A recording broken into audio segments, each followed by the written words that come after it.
What's going on, everybody? Jeff Beggins here, coming to you from real estate perspective today because the question is nonstop. Like, what is going on with the tariffs? What's going on with the rates? When do you think the real estate market's going to turn? And I want to hit it because I want your discussions on this one. I want your comments on this one. I want your feedback. I want you to tell me what you're thinking about this one because, look, perception's reality. So here's my perception, which is my reality.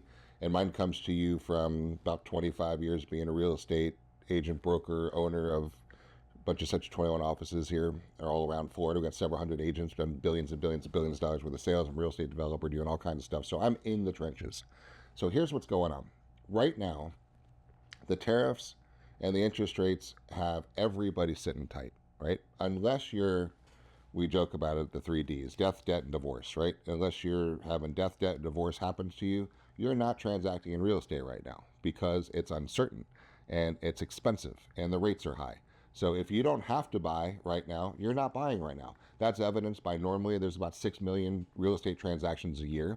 In the last year, there were about 4 million real estate transactions a year. That's 2 million, right? That's a third of the real estate transactions just on ice. Now, they didn't go away. They just are sitting on ice, right? So now I want you to think about this for a second because everything's supply and demand. And right now the demand's down and supply is getting bigger, which creates really huge opportunities. So that alone was creating its own little situation. With inventory going up, demand staying down was going to start adjusting prices, right? In certain micro markets. Now you throw the tariffs on top of the deal. So the tariffs now have all the people that were buying and building, such as me, right? We're building a huge Marriott Autograph Collection resort, about to start building one right now. And we're getting our final construction bids in, and they suck, right? Because I get a bid for an air conditioning unit for several $1,000,000 with an asterisk on it. It's bad enough it's several $1,000,000.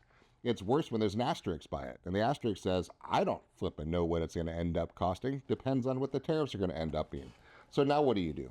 So you pause, right? I got somebody just walked away from one of our agents' houses the other day. I'm on the phone with him trying to figure out what to do with the seller. The buyer walked away from a seller's house because it was a tear down lot in a neighborhood that got hit by a hurricane. And the buyer was going to buy it to build a home. And he says, shit, I don't know what my new home's going to cost me right now. I don't know what the lumber is going to be. I have no clue what my windows are going to cost. You can't tell me what my house is going to cost. I can't buy your lot. I'm walking away. He actually walked away from $10,000 of his escrow deposit because of the uncertainty and said, I'm out.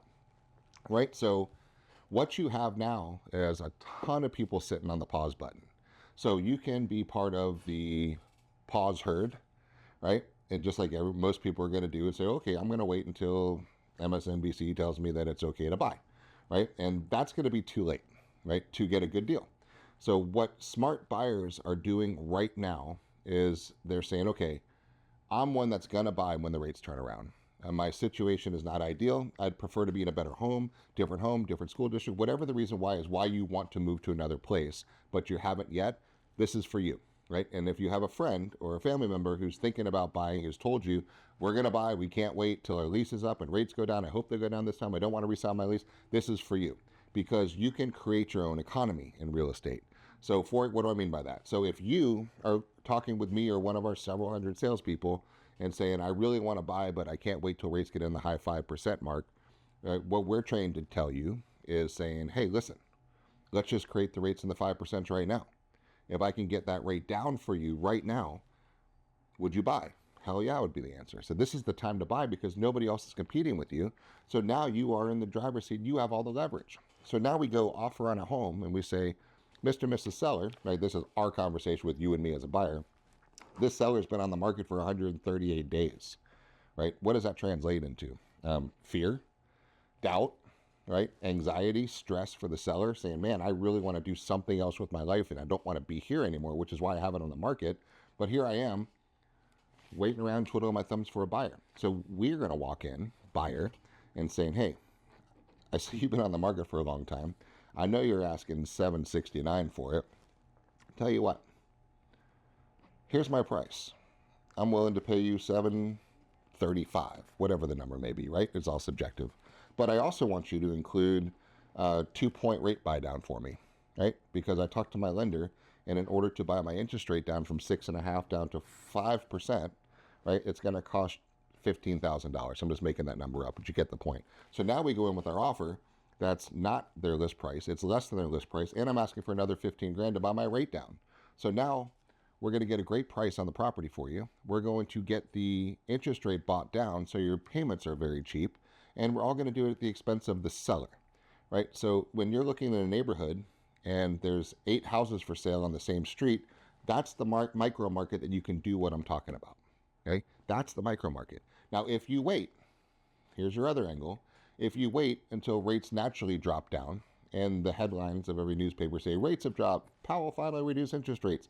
Now you're going to see people saying, whoa, let's go out to the open house this weekend. Now you're going to have, all you need is one other person like you to like the same home to lose all of your leverage. That's it. And there's millions of people that are on the sidelines waiting to pounce. So if you wait until somebody else likes the house that you have, there goes your leverage. There goes your negotiation leverage. There goes your power to get any concessions, let alone a rate buy down. So why would you wait? So if you're one of the ones that over the next year are going to buy when rates drop, make the rates drop right now, right? Talk to an agent, get them under a buyer's agreement with you, right? Get somebody good, exclusive buyer broker agreement. Say, I want to interview you. I want to hire you to represent me in the purchase of my next new home, right? And get somebody who knows what the hell they're talking about, can represent your best interest, and don't be attached to the outcome. If there's 8 houses in this neighborhood and you do this type of approach to all 8 of them, one of them's likely going to take it. Maybe not, right? But if you wait, there's 0 chance someone's going to take that, right? So you need to get somebody working for you right now that really knows what they're doing in that micro market and can represent you in your best interest and go hardcore to see what kind of deals they can get you before the tide turns. The tide's turning. I promise you, this tariff game, it's a chess game. We already know it's coming to an end. They're already talking about Trump and Xi coming together to meet. When that meeting gets announced, boom, stock market's going to go up a couple thousand points that day, right? Crypto market's already going nuts, right? The rates are going to drop. Inflation numbers are coming in fantastic. Everything's going in the right direction. That's going to say we can afford to cut rates now. We don't need to stimulate. We don't have to stifle the economy anymore. Everything is okay, right? As soon as that headline comes, game over. We'll be back to 6, probably 7 million home sales a year instead of 4, and everything's going to go nuts. So it's your choice. If you're going to buy in the next near-term year or so, and you don't buy right now, we're friends. I could say that's stupid, right? If you're going to be one to buy in the next year, buy right now, see what you can get. That's the plan. Now, if you're a seller, I'll just say it quickly. We'll do a whole other episode on that one. If you're a seller, you better start dusting off your cobwebs, right? You better start tweaking out your yard. Get ready, because when this turns, it's going to turn quick, and people start knocking on your door saying, hey, have you ever thought about selling your house? Let's make sure it looks fantastic. Tidy up the landscaping. Tidy up the painting. Make sure it looks good. Declutter. Do the things you want so you're ready to pounce. Because the reason you want to sell is because you want to buy. And you're going to be ready to buy as soon as the rates turn as well. And they're turning, guys. It's coming. It's happening right now. So get off your butt. Get ready. Get focused. And make something happen for yourself. Let me know if you have any questions. I'd love to hear your comments on this.